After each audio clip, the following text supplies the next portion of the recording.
The train was nearly empty when she sat down, the kind of late afternoon ride where the city slips by without urgency.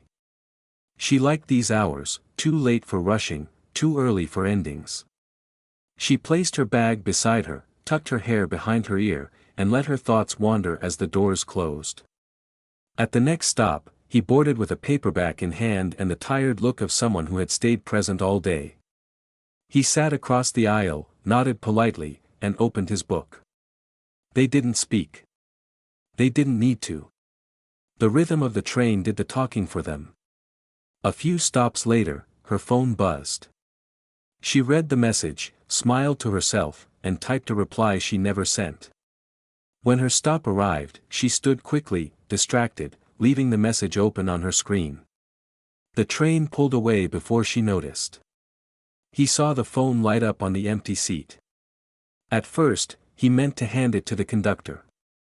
Then the screen dimmed and revealed a draft message, unsent, still open. Sometimes I think the right moments find us when we stop looking. He hesitated. Reading someone else's words felt intrusive.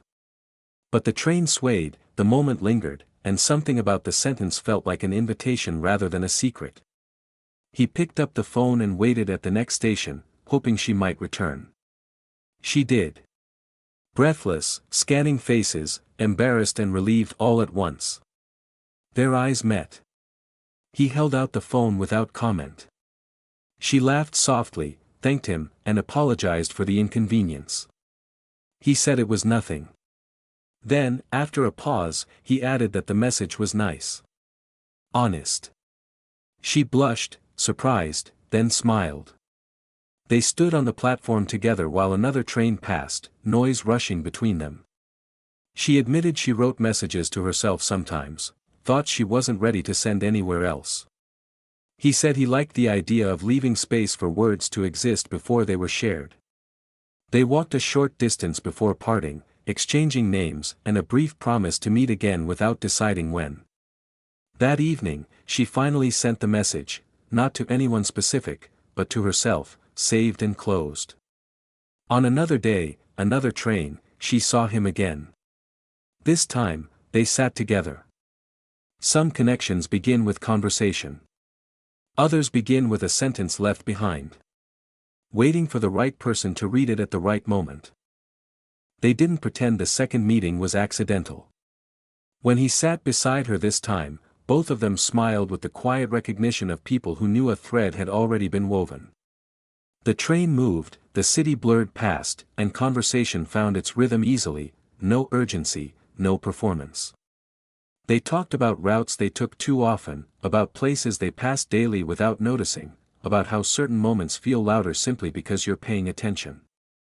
She told him she often wrote drafts she never sent because finishing a thought felt safer than sharing it. He admitted he'd spent years reading more than speaking, convinced that understanding was a kind of participation.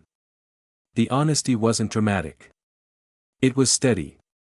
The kind that invites trust without demanding it. As days passed, their meetings became something they both anticipated without planning. Sometimes they talked the entire ride.